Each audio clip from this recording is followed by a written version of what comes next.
Recently joined us here at Exeter School. Paul Fennemore is our new Director of Learning and Teaching. Paul is an English teacher, and it won't surprise you to know that he is a great advocate for books and reading. What does the research say about the benefits of reading?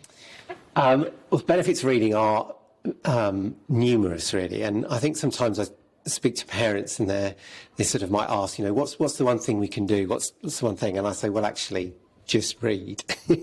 And in a way, it is the silver bullet for education. Pupils who read and read regularly and read widely do much better than their peers in terms of their progress from their starting points. We're happier because reading teaches us to be empathetic. So other people like us and we forge stronger friendships and relationships. Healthier because regular readers report having better mental health than those that don't read.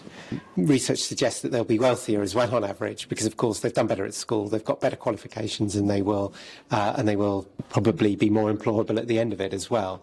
But I think that's secondary, really, to the pleasure and enjoyment you can get from a book and the way it takes you out of your own life and your own experiences and allows you to meet and encounter others who are not like you as well, who might change the way you think about yourself and think about the world around you, and that's just as important as doing well in your exams. Even those of us who are avid readers will find times when we might not read as much or need a bit more help to find a new writer. Our tastes change and develop in all aspects of our lives as we get older, and that's true in our reading too. And some people find it hard to get into fiction, don't they? Particularly, we see boys maybe struggling to find fiction that really engages with them. Is reading non-fiction just as valuable? It is valuable, and obviously non-fiction is a genre I love, and I quite often will read non-fiction books sort of in between novels that I may be reading as well, having two on the go. It's really valuable. It does educate you and the wider world and get you to think about things. Interestingly, though, it doesn't produce the same progress in pupils as fiction does. Nobody really knows what it is, but there's something about fiction.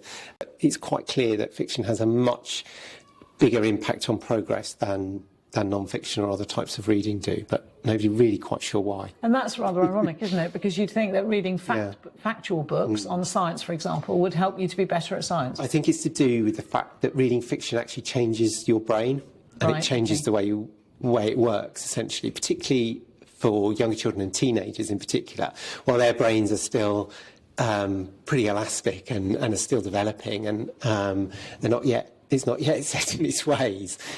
I like to think that each of us is on a reading journey, but that journey isn't like a straight road into the sunset. It's messy, more like the London Underground map, with lots of overlapping lines, changes of direction, hopping on and off.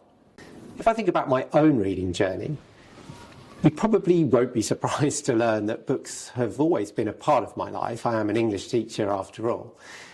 But it wasn't really until I was about 16 that I realised I was good at English and started reading more.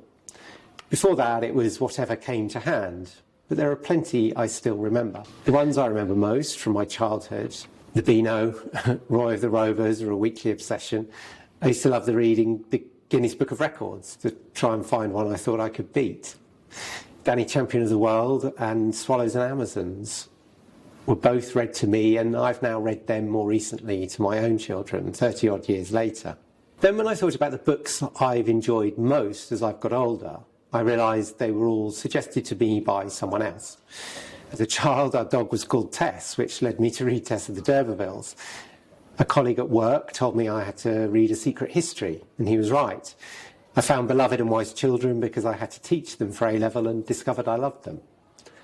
A newspaper review led me to Hamnet, which I love so much I'm now close to having read all of Maggie O'Farrell's other novels.